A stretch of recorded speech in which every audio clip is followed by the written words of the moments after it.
Good evening, everyone. This is your coach Harold, your fitness coach out here in the cold. Ayun, kukontenta naman tayo ng running outdoor. Ang time check ay ano ba?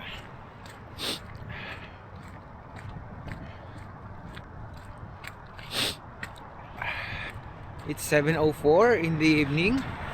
So, ang gagawin natin ay mag-outdoor run tayo. Quick outdoor run lang.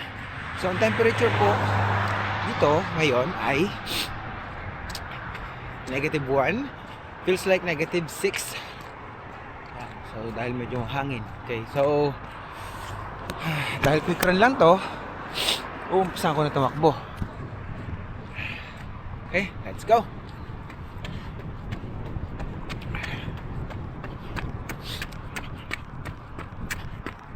Nga pala, first time kong gagamitin to in low light.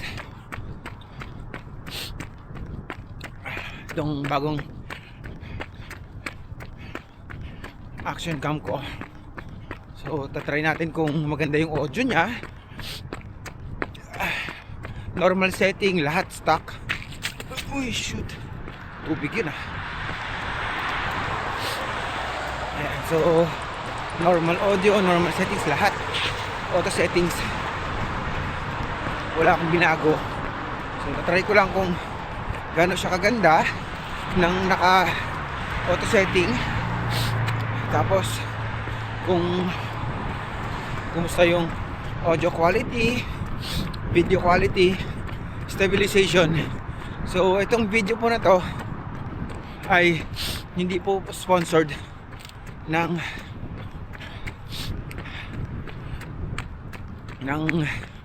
brand na to. This is from my own perspective and insights. Yung review ko po na gagawin dito sa camera. Ayan. So makikita nyo paligid ko may snow. Ang pangit ngayon ay 0. So natutunaw yung yelo, tapos pag lumamig nag-freeze.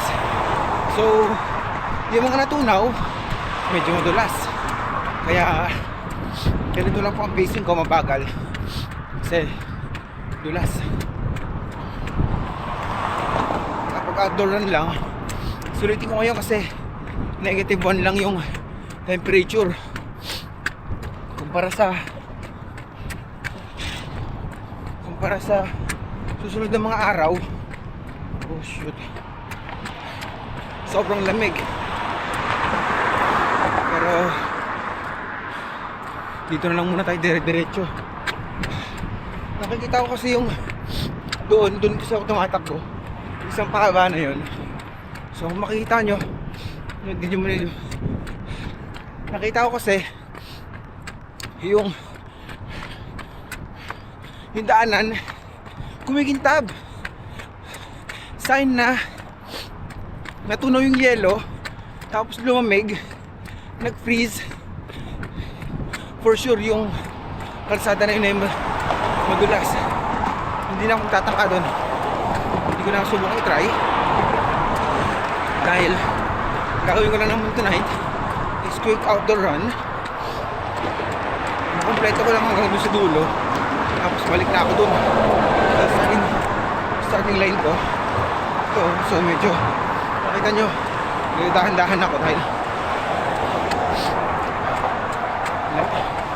malamig na, madulas pa. Ito na lang, salamat sa Merrell trail shoes or all-terrain shoes ko. Very reliable kahit saan, putik, semento, buhangin, snow, syempre except yung freezing ground, dahil yan ang kailangan na po dyan ay good spike. Ayan, so kasi nag-slow down na ako dito dahil sheesh, sobrang dulas nyan. So hanggang dito lang ako sa dulo.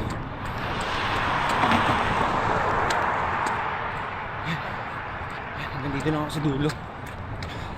Ito sa may sign na Vincent Massey Park that way. And so nung summer dito ako tumatakbo doon. So sa mga subscribers ko, alam nila doon ako tumatakbo. So, bakit yun? Dahil ang tawag Vincent Massey Park. So dahil covered in snow, cancel, wala tayong trail doon. So dito lang muna tayo sa roadside, which is merong bike path, tapos walkway. Okay, balik na tayo.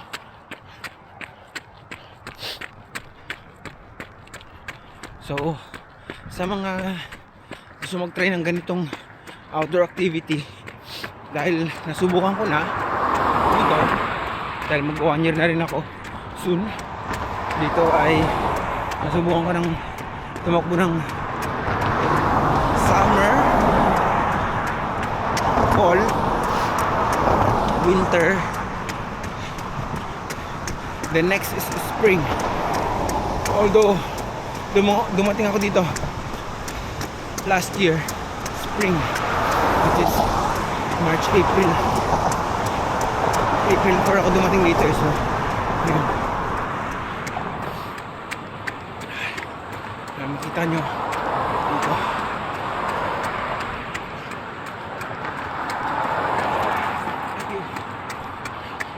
Very polite ang mga Canadian, mga nakatira dito. So ayun, comment po kayo sa comment box kung ano sa tingin nyo ang napansin nyo dito sa video na to while running, maliban sa itsura ko. Although outfit reveal. So ang suot ko po ay t-shirt, long sleeve, t-shirt, long sleeve,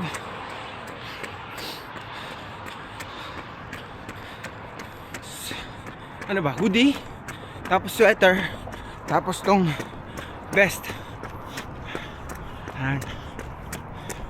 tapos naka-gloves pa ako, armband, sa pambaba naman underwear, syempre boxer, warmer, or kung tawagin nila dito long johns, and jogging pants, or tawag nila ay sweatpants or jogger, I don't know. Basta ako may panglaban ako sa lamig, goods na sa akin. Actually kanina 3 patong lang yung suot ko nung unang attempt kong lumabas, pero nung napansin kong mahangin tapos malamig, sabi ko, oh shoot, nangangagat yung lamig. So ginawa ko, pasok ulit, imbis na 3, nagdagdag pa ako ng sweater, pang-4, tapos tong vest. Isa sa sikat na brand dito is Canada Goose. Yan. Well, hindi sa akin to, hiram ko lang. Ang sa akin lang is yung t-shirt, long sleeve, jacket, sweater. Yung vest hindi. Ayun, hindi ko alam kung ilang ano na ako.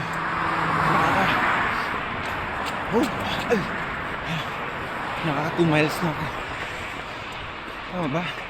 2 kilometers pala. So itong recording nito, hindi ko alam kung lang loop ng video 8 minutes, 10 minutes, I don't know, hindi ko alam. So basta record lang ako, click ko lang yung play, tapos mag record na siya, bahala na, record lang. Hindi ko alam kung ano to. Anong resolution ito eh. 4K, 5K, ano. Sure. Basta mag-record lang ako. Takbo lang ako.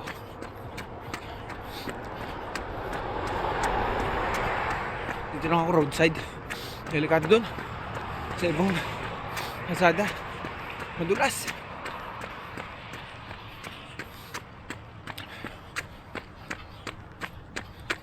Tulad nito oh. May mga part na madulas. Siyempre dahan-dahan tayo dito. Slow down. Pag tubig okay lang. Huwag lang yelo. So makikita mo naman pag sobrang kintab,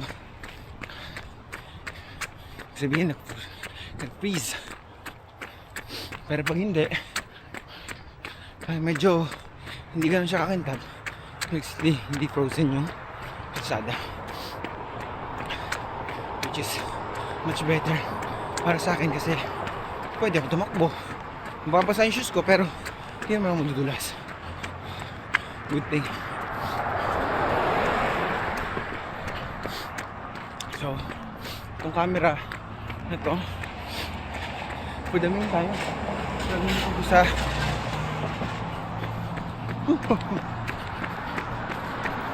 bawal yun.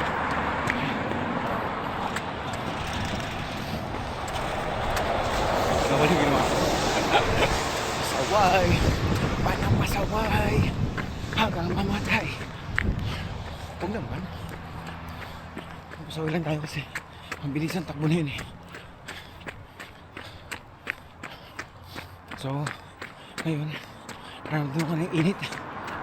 So diretso ako stop nasa running. So ang dinadaanan ko punta, daanan ko rin mamaya pabalik.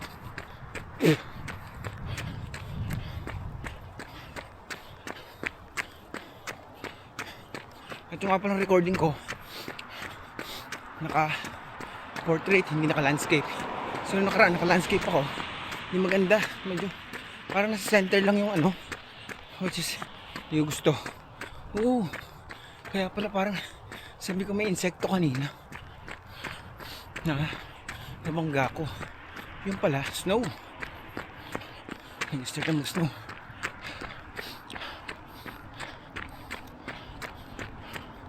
Nag-start ang snow. Kaya kung mapapansin nyo, gusto ngayon kintab kaliwat kanan, kintab tapos madumi. Kintab yan, no? Check natin. Oh, tigas, carbon loading.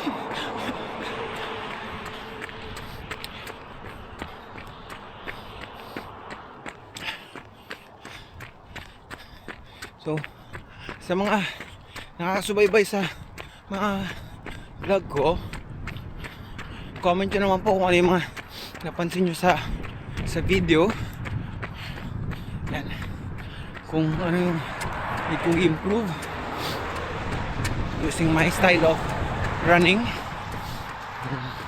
Meron man, try kayo, i-advise kayong running gear, mas okay sa mga pro runners. Well, I'm not a pro runner, pero I'm a runner by blood. Ayan.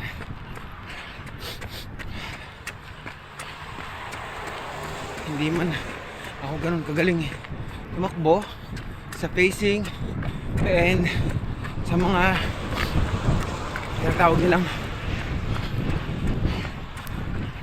basta hindi ko rin alam kung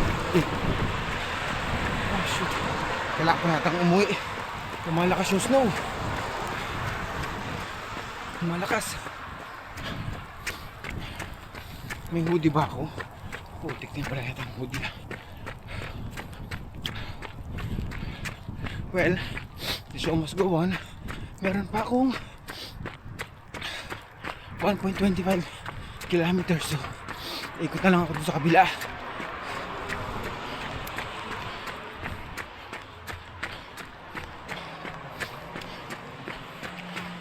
Bahala na, diretso ko na to. So dadaan ako dun sa lugar na madilim. Tignan natin kung ano tsura pag in-upload ko. So hindi ko pa kabisado iset tong ano eh, camera ko eh. Ay, bago pa lang kasi, nakabili ko lang.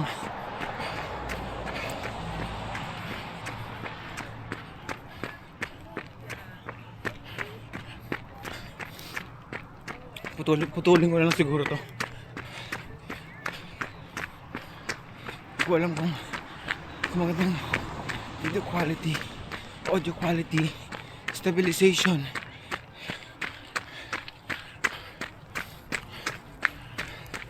Kaya nagpaplano akong bumili ng mic, wireless mic.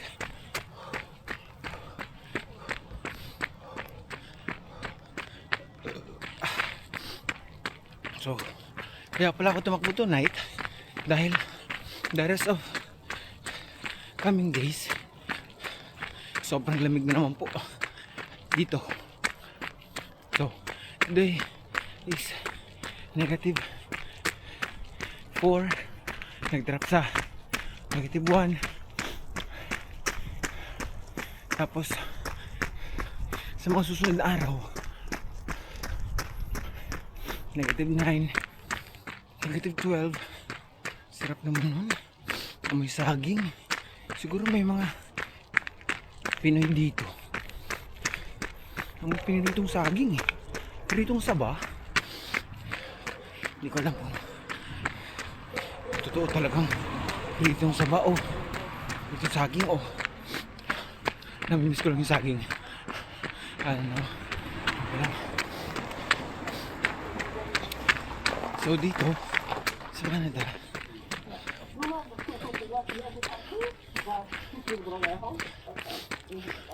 totoo dito talaga na wala masyadong pakialaman ng buhay.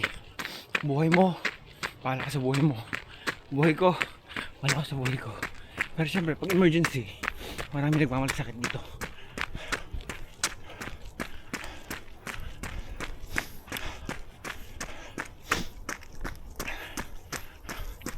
Real talk pa dito sa Canada, sa 2 taon kong pagstay dito, or second year, hindi naman dire-diretso. Ang mentality po ng mga Pinoy dito, napansin ko lang, bato-bato sa langit, ang tamaan po, walang magagalit. Ang mentality po, mga napansin ko dito, mga Pinoy, mahilig sila sa status symbol. Ano ibig sabihin sa status symbol?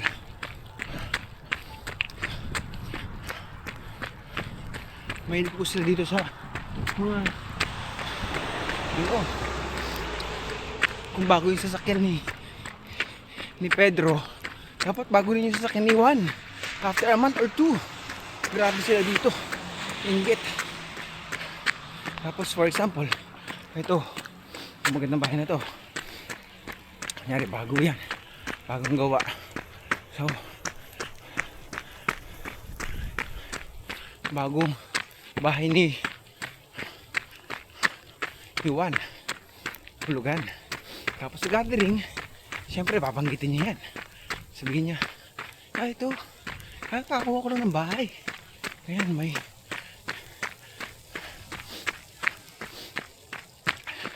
kasya yung 2 car sa garage, may 3 bedroom sa taas, tapos malawak na living area, living room, tapos meron pa yung may basement pa, mga ganun. Yan. So pag nagkwento na si Pedro, si Juan naman may iinggit after, I don't know, hindi ko alam kung after a month, 3, 6, 9 months, 1 year, kukuha naman ngayon si, hindi ba sinabi ko, Pedro o Juan? Ganun basta mentality dito, inggit, status symbol. So pansin ko rito, karamihan ng mga poporma term is ayaw magpatalo sa kapwa nila Pinoy. So pag branded si Pedro, si Juan dapat branded din ang sasakyan. Kung maganda ang bahay ni Pedro, ang ganda rin dapat kay Juan, lalo sa mga tambayan, ganyan. Siyempre kung may bahay maganda, dapat maganda rin ang kotse, tapos maganda rin ang damit. Yan, mga branded din, ganyan dito. So reality, maganda ang damit mo, bahay, kotse, bago. Ang reality, pagod ka rito kasi dami mong bayarin. Dami mong bayarin, paporma ka eh, diba? Dami kang bayarin. Ilang taon ka hindi nakapagbakasyon sa Pinas? 5 years, 8 years, 10 years, more than. Ganun na mentality dito. Dahil hindi ka pwedeng magkasakit, hindi ka pwedeng magbakasyon. Trabaho ka ng 2 hanggang 3 trabaho dahil wala eh, maporma ka eh. Yun ang sad reality dito. So sa mga nagbabalak mag-Canada, katulad ko, as tourist dito, medyo salamat ako sa mahal kong ulan dahil binibigyan niya ako ng insights, aral bago ako mag-start ng buhay dito, if ever magpalain naman niya ako na mapunta rin dito, mag-stay, tumira kasama family ko. Pero reality, no. Okay yung tumira dito, trabaho ka lang, pasyal, pero huwag mo sasabayan ng luho. What I mean luho, kung kaya mong mangupahan, much better. Kung kaya mong mag-commute, okay. Kung gusto mo naman magsasakyan, okay din naman, pero wag lang yung bago. Dito kasi papatayin ka ng hulugan dito. 7 years, hanggang nagbibigay sa 7 years. So 7 years kung maghuhulugan, mas magkano lang sahod mo, medyo alanganin. So nasa 300 meters na lang siguro ako sa bahay na ako. Hindi ko lang alam kung ilan ang total ng tinakbo ko.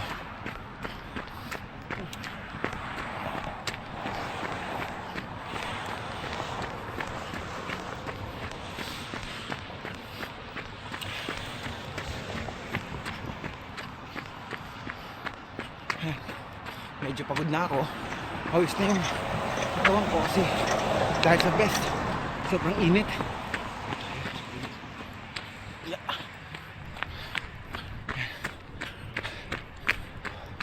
Sa mga nakakapanood ng vlog ko, yan, doon po ako gumagawa ng snow angel, yung puro snow ha, pero ngayong umuulan, so stop ko na dito yung aking running.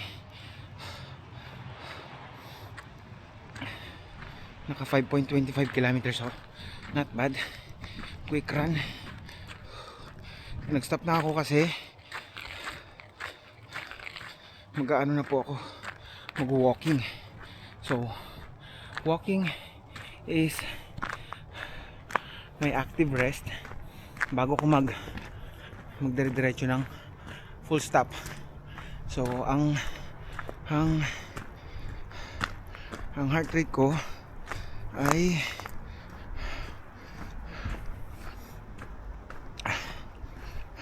ang na-burn kong calories 2,800.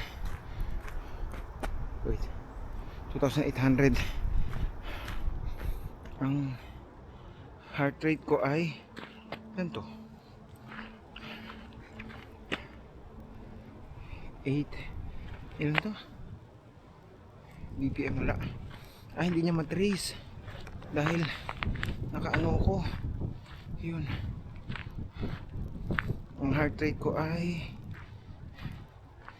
hindi niya matrace. Bakit? So naka 17,000 steps ako. Bakit yun? Hindi ko matrace yung heart rate ko. Ayun, 91 beats per minute. So nung dumating ako dito, ang resting heart rate ko po ay nasa 79 yata, or mga ganun, 76 to 79. Medyo mataas kasi medyo tamad ako nun eh. Nung dumating ako dito, galing kasi ako ng 3 months vacation sa Pinas. Then bumalik ako dito April. So galing ako sa pahinga, wala akong masyadong activity. And then nag-start ako nag-enroll sa gym ng May. Ayun, then dire-diretso on off ngayon. So ngayon, ayun, nag-bike ng 109. So ngayon, dahil sa dire-diretso kong activity, being active sa gym, lahat ng outdoor activities, ano pa yan dito. So ang resting heart rate ko na ngayon ay 56, which is ang laking improvement. So mas mababa ang resting heart rate mo, mas maganda yung pump ng puso, mas less siyang nagpapump ng dugo sa buong katawan. Base sa study yan ha, hindi po base sa akin yan. So ayun, real talk pa pala sa mga buhay dito sa abroad. And so sobrang dami mong tatanggalin na gamit, hindi mo alam kung kadalasan hindi mo alam kung nasan yung susi mo. And so sa isang jacket wala,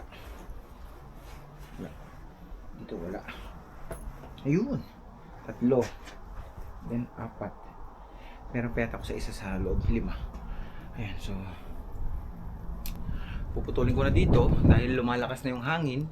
Makikita nyo, ayun, makikita nyo dun sa poste. Kunin ko lang yung aking susi. Ayan, buti lang.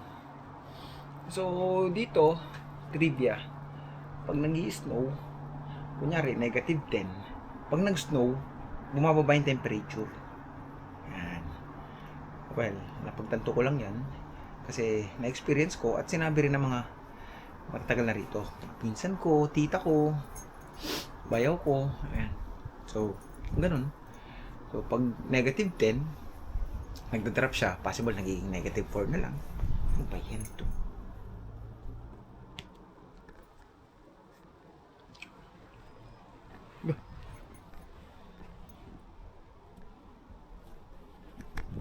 Wait lang ha, lalapag ko lang. Ito.